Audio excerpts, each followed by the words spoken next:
ঈদ শেষে বরিশাল থেকে সড়ক পথে কর্মস্থলে ফিরতে শুরু করেছে যাত্রীরা। সেক্ষেত্রে সড়ক পথ যানজট মুক্ত রাখতে ট্রাফিক পুলিশের পাশাপাশি ঢাকা বরিশাল মহাসড়ক সহ নথুল্লাবাদে বাড়তি র্যাব ৮-এর সদস্যরা আজ থেকে শুরু করেছে কাজ।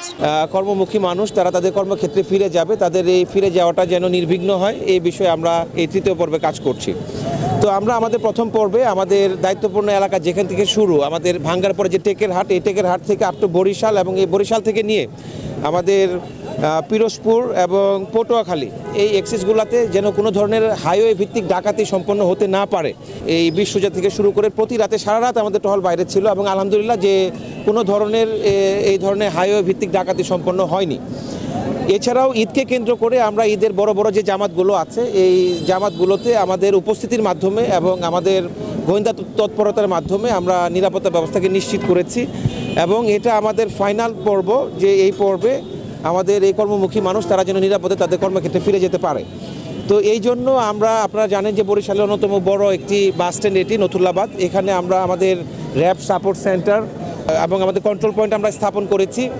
তো এখান থেকে বেসিক্যালি আমরা আমাদের উপস্থিতির মাধ্যমে এই বাসগুলো তারা যেন হাইওয়ের উপরে কোনো ধরনের ট্রাফিক জ্যাম করতে না পারে, যাত্রীদেরকে তারা যেন বাস স্ট্যান্ড এলাকার ভিতর থেকেই যাত্রী ফিল আপ করে তারা যেন বের হয়ে যায়, খামোখা যেন একটা ট্রাফিক জ্যামের সৃষ্টি না হয় এই বিষয়ে আমরা কাজ করছি।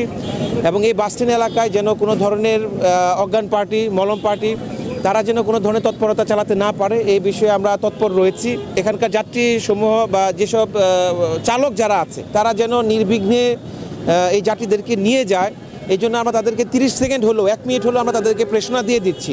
তাদের মধ্যে সেই দায়িত্ববোধটাকে জাগ্রত করার চেষ্টা করছি যে অনেকগুলো জীবন তার পেছনে বসে যাচ্ছে।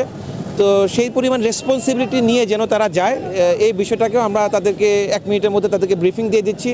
পাশাপাশি তারা যেন ড্রাউজি ফিল না করে, ঘুম চোখে যেন গাড়ি না চালায়। আমরা বলেছি যে আমাদের কাছে চকলেট আছে, চুইংগাম আছে, এগুলো নিয়ে যেন আমরা পানির বোতল তাদেরকে দিয়ে দিচ্ছি যেন তারা নিরাপদে আমাদের এই কর্মমুখী মানুষদেরকে তাদেরকে যেন কর্মক্ষেত্রে নিয়ে যায়। তো আমাদের এই কাজে আমরা ট্রাফিক পুলিশ যারা আছে তাদের কাছ থেকে আমরা সম্পূর্ণ সহায়তা পাচ্ছি।